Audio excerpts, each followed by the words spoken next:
Thomas in trouble. It was a busy day for the engines on Sir Topham Hatt's railway. Gordon was taking passengers across the island.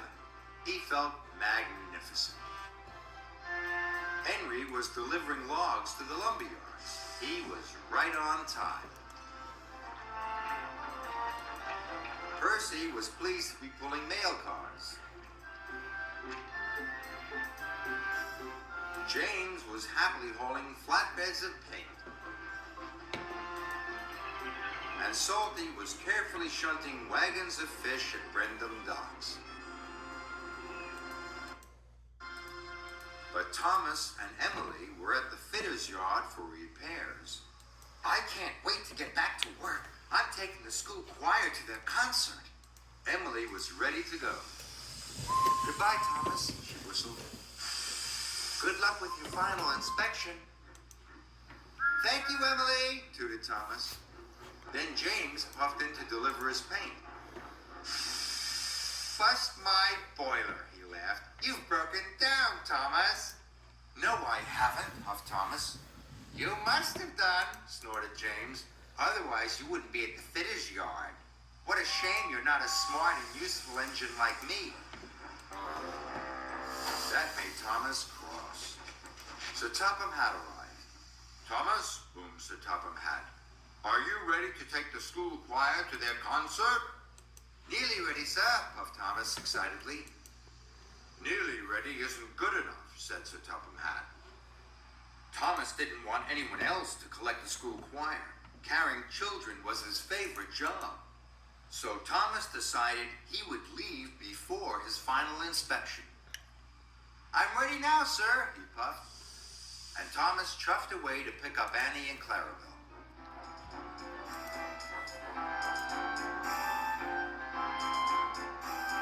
Thomas was puffing up the line. He began to make strange noises. Annie and Clarabel knew something was wrong. Something's wrong, clackety-clong, clackety-clong. Something's wrong. But Thomas wasn't listening. The school choir cheered when they saw Thomas. All aboard! Chuffed Thomas cheerfully as he clankety-clonged into Knapford Station. Who is making that nasty noise? Wheezed Emily. Emily saw it was Thomas. Did you have your final inspection? Asked Emily. This made Thomas cross. I'm fine, he puffed, and he steamed away with the choir on board. Thomas rattled even more. Clackety-clong, clackety-clong. Later, Thomas had to stop at a signal. He was feeling hot and bothered. Toby saw that something was wrong with Thomas. Did you take on enough water at the fitter's yard? This made Thomas even more cross. There's nothing wrong with me. Just then, the signal changed. Thomas puffed away. Thomas was rattling and steaming more and more. Clackety-clong, clackety-clong.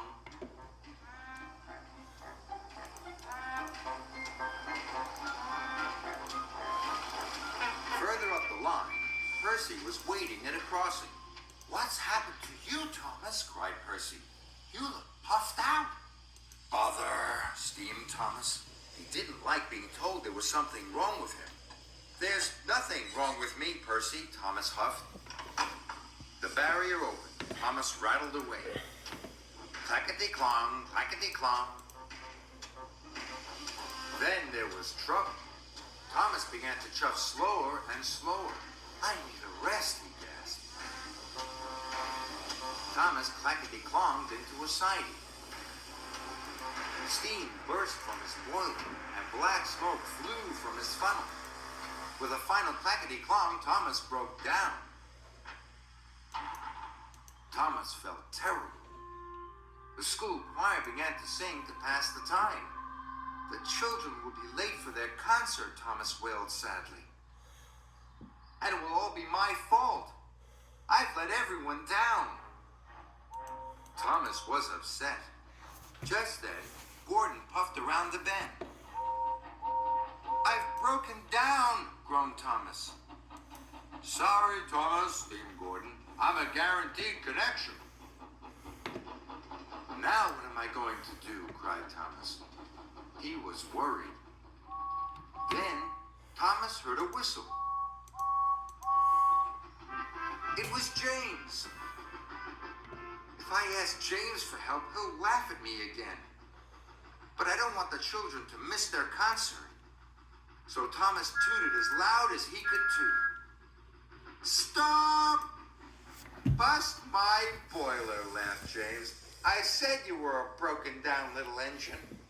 I am, sighed Thomas, so I need your help. Can you take the children to their concert? Thomas whistled. Now James didn't laugh at Thomas. He could see Thomas was in trouble, and he was happy to help his friend.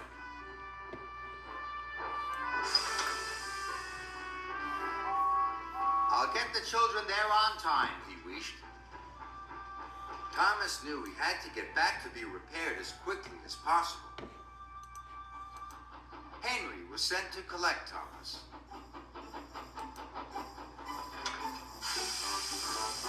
He soon buffered up and shunted Thomas to the fitter's yard. Before long, Thomas was as good as new. He had even waited for his final inspection. Sir Topham had arrived. You have been very patient, Thomas. I have a special job for you. You are to collect the choir and bring them home again. Thank you, sir, chuffed Thomas. He was delighted. Clangety-clong, nothing is wrong, he laughed, and Thomas smiled all the way to the concert.